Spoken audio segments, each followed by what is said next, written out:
The beetle. Mac gives me a new black crayon and a fresh pile of paper. It's time to work again. I smell the crayon, roll it in my hands, press the sharp point against my palm. There's nothing I love more than a new crayon. I search my domain for something to draw. What is black? An old banana peel would work, but I've eaten them all. Knot tag is brown. My little pool is blue. The yogurt raisin I'm saving for this afternoon is white, at least on the outside. Something moves in the corner. I have a visitor. A shiny beetle has stopped by.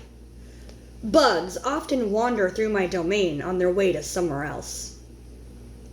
Hello, beetle, I say. He freezes, silent. Bugs never want to chat.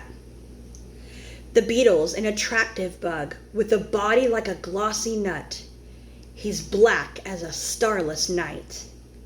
That's it. I'll draw him. It's hard making a picture of something new. I don't get the chance that often. But I try. I look at the beetle, who's being kind enough not to move, then back at my paper.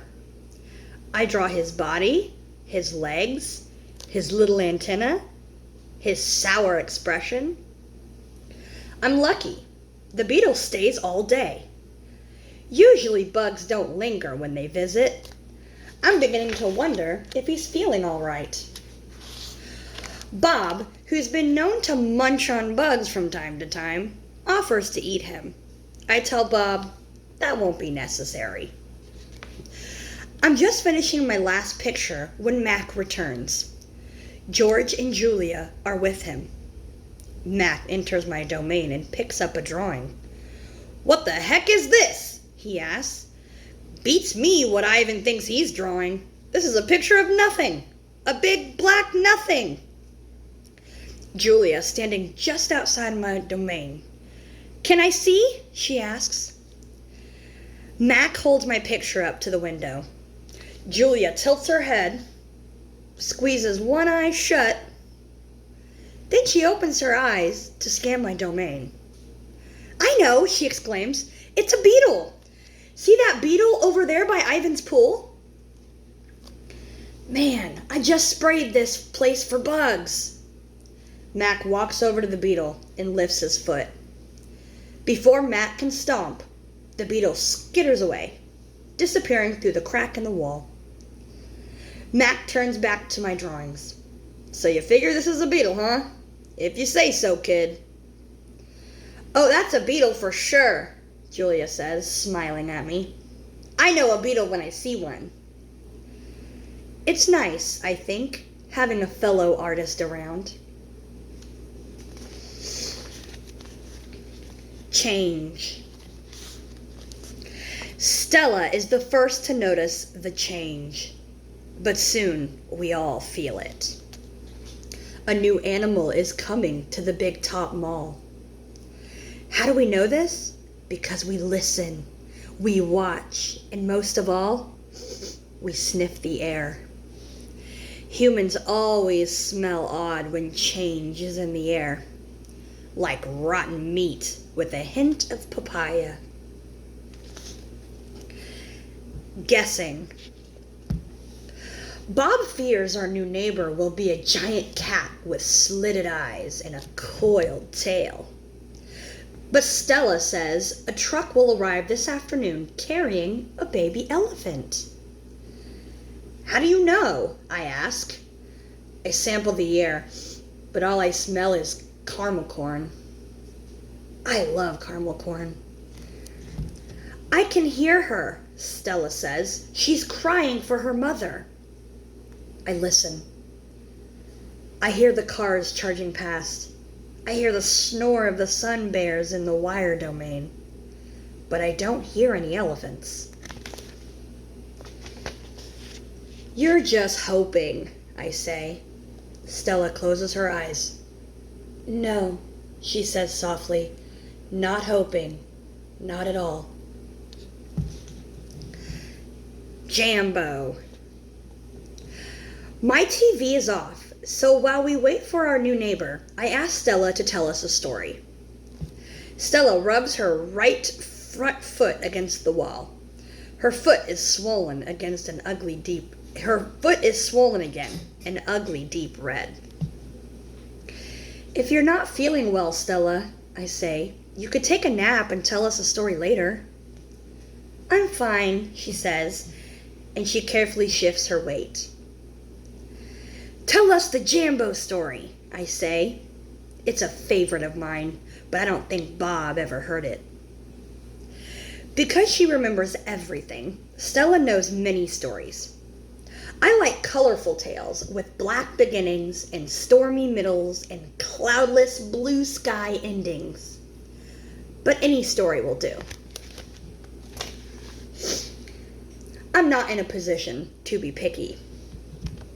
Once upon a time, Stella begins, there was a human boy. He was visiting a gorilla family at a place called a zoo. A zoo? Bob asks. He's a street-smart dog, but there's much he hasn't seen. A good zoo, Stella says. It's a large domain, a wild cage, a safe place to be. It has room to roam and humans who don't hurt. She pauses, considering her words.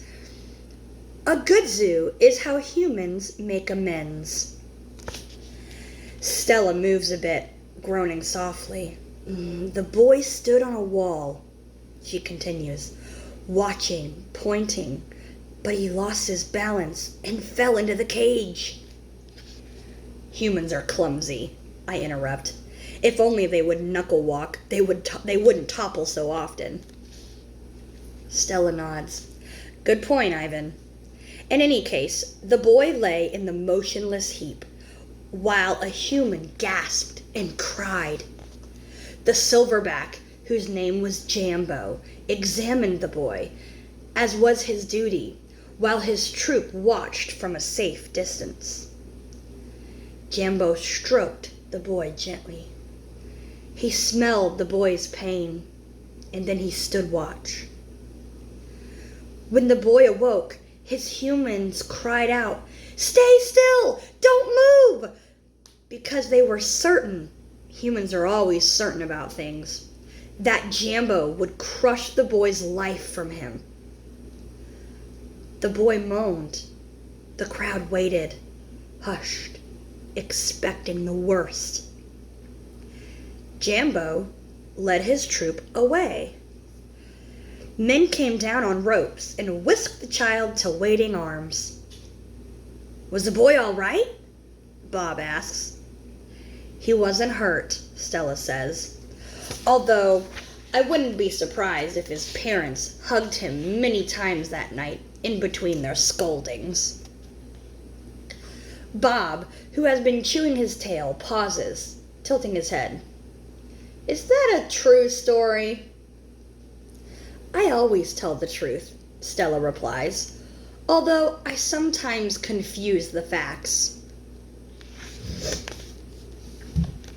Lucky. I've heard the Jambo story many times. Stella says that humans found it odd that the huge silverback didn't kill the boy. Why, I wonder, was that so surprising? The boy was young, scared, alone. He was, after all, just another great ape. Bob nudges me with his cold nose. Ivan, he says, why aren't you and Stella in a zoo? I look at Stella. She looks at me. She smiles sadly with her eyes, just a little, the way only elephants can do. Just lucky, I guess, she says. Arrival. The new neighbor arrives after the 4 o'clock show. When the truck comes lumbering toward the parking lot, Bob scampers over to inform us. Bob always knew what was happening. He's a useful friend to have, especially when you can't leave your domain. With a groan, Mac lifts the sliding metal door near the food court, the place where deliveries are made. A big white truck is backing up to the door, belching smoke. When the driver opens the truck, I know that Stella is right. A baby elephant is inside. I see her trunk poking out from the blackness. I'm glad for Stella, but when I glance at her, I see that she's not glad at all. "Stand back, everyone," Mac yells. "We've got a new arrival. This is Ruby, folks. 600 pounds of fun to save our sorry butts. This gal is gonna sell us some tickets." Mac and two men climb into the black cave of the truck. We hear noise, scuffling, a word Mac uses when he's angry. Ruby makes a noise too, like one of the little trumpets they sell at the gift store. "Move," Mac says, but still, there is no Ruby. "Move," he says again. "We haven't got all day." Inside her domain, Stella paces as much as she's able. 2 steps one way, 2 steps the other. She slaps her trunk against rusty metal bars. She grumbles. "Stella," I ask, "did you hear the baby?" Stella mutters something under her breath, a word she uses when she's angry. "Relax, Stella," I say. "It'll be okay." "Ivan," Stella says, "it will never, ever be okay." And I know enough to stop talking.